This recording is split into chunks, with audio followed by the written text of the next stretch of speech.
क्योंकि इसमें तार राजनीतिज्ञों के भी जुड़े हैं, अलग-अलग पॉलिटिकल पार्टीज के नेता भी इसमें जो नाम उछल के आ रहे हैं, उसमें अलग-अलग लोग भी हैं।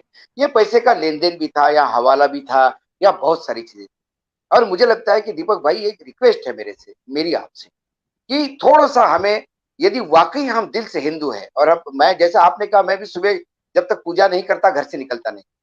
मेरी जब तक सूरज को जल नहीं चढ़ाता तब तक दिन शुरू नहीं होता। ये हम सब करते हैं। लेकिन यदि हमने लोगों को ये बताने की ज़रूरत है, एक दूसरा भक्ति आंदोलन खड़ा करने की ज़रूरत है और ये आप और हम लोग ही कर सकते हो, खासकर आप लोग कर सकते हो। आप कर सकते हो क्योंकि आप इन्वेस्टिगेशन करते हो। इसलिए ज़रूरी है कि भगवान और भक्तों के बीच में दलालों की ज़रूरत नहीं है, ये रेखांकित करना पड़ेगा। और ये आखिरकार जब जहाँ एक अंडरवर्ल्ड की जैसी एक टीम चलती है, गैंगलॉर्ड्स चलते हैं, डॉन्स चलते हैं, वैसे ये डॉन हो चुके हैं। और इसलिए हो चुके हैं क्योंकि ज़मीन, पैसा, अय्याशी जो एक फ़ोटोग्राफ मैंने देखा है, वो जिनका ज़िक्र आप कर रहे हैं कि वो चार्टर्ड प्लेन में बैठे हैं और साथ में व्हिस्की का ग्लास है। वो फ़ोटो भी मैंने देखा। तो आपको कुछ भी वर्जित नहीं। आप उस भगवे को बदनाम कर रहे हैं।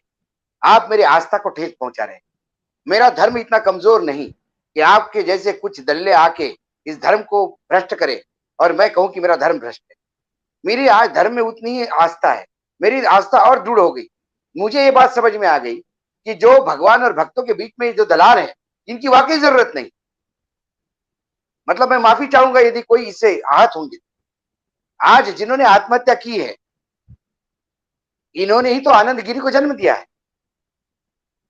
बिल्कुल। आनंद गिरी इन्हीं के तो पैदाइश है। तो क्या उनको ये मालूम नहीं था कि ये सोना पहन के घूमता है?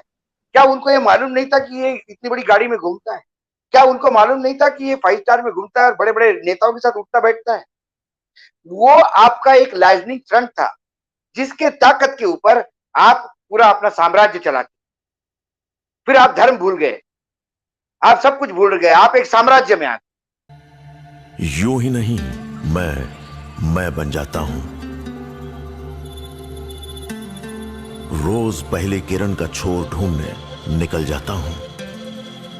धूप छांव दिन रात की परवाह किए बिना पढ़ता जाता हूं। तब कहीं उस उम्दा अनुभव को दुनिया तक पहुंचा पाता हूं। यूं ही नहीं मैं रजनीगंधा बन जाता हूं। नहीं तो साधुओं की जैसा आपने कहा, हमने तो कभी शिवाजी छत्रपति शिवाजी के पास उनके गुरु रामदास जी को आते हुए कभी इतिहास में नहीं कहीं दर्ज हुआ है। रामदास जी को मिलने शिवाजी जाते थे। संत तुकाराम को मिलने शिवाजी जाते थे। कभी शिवाजी के दरबार में किसी संत ने पेशी की हुई हो, ऐसा इतिहास में कोई चीज दर्ज नहीं। शिवाजी का राज्याभिषेक भी हुआ तो उनका शिष्य आशीर्वाद लेके आया, लेकिन वो अपने गढ़ से नहीं उतरे थे, सज्जनगढ़ से। वो अपना काम कर रहे थे। राजा तू संभाल, मेरा आशीर्वाद तेरे साथ है।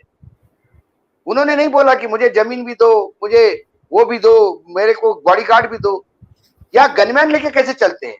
यदि ये संत है तो इनको डर किस बात का? संत को तो डर ही नहीं होना चाहिए। यदि आपको डर है तो फिर आपका आध्यात्म कहां गया? आप आत्महत्या करते हो, इतने कमजोर हो, तो फिर आपका आत्मिक बल कहां गया? और जिसके पास आत्मिक बल नहीं है, आध्यात्म का उसका कोई बेस नहीं है, फिर वो आप में और विजय माल्या में क्या फर्क है? आप में और बाकी लोगों में क्या फर्क है जो लोग आत्महत्या करके मर जाते हैं? फिर आप हमको किस अधिकार से आप हमको धर्म की ज्ञान देते? किस अधिकार से आप हमको बोलते कि हम नतमस्तक हो जाएं आपके पास? क्योंकि आपको विरासत में एक मठ मिला और उस मठ के सामने लोग नतमस्तक होते हैं, तो उस मठ को तो आपने भ्रष्ट कर दिया। और ये भ्रष्टाचार आज नहीं हुआ है, सालों से हो रहा है। इनके पहले भी ये जब बैठे होंगे, इनके गुरु भी जमीनों का काम करते होंगे, क्योंकि जमीनों के तो हजारों, जो आपने कहा सबसे बड़ा लैंड बैंक इस देश में किसी के पास है तो इन्हीं लोगों के पास है। अब तो सर्वोच्च न्यायालय ने भी बोल दिया कि ये जो तारी प्रॉपर्टी है भगवान की है भैया, पुजारियों की नहीं है। और आप हमसे जुड़े रहने के लिए सब्सक्राइब करें YouTube पर, फॉलो करें ट्विटर पर और लाइक करें Facebook पर। और ज्यादा जानकारी के लिए न्यूज नशा की वेबसाइट पर जाएं। आपको टाइप करना होगा सिर्फ न्यूज नशा।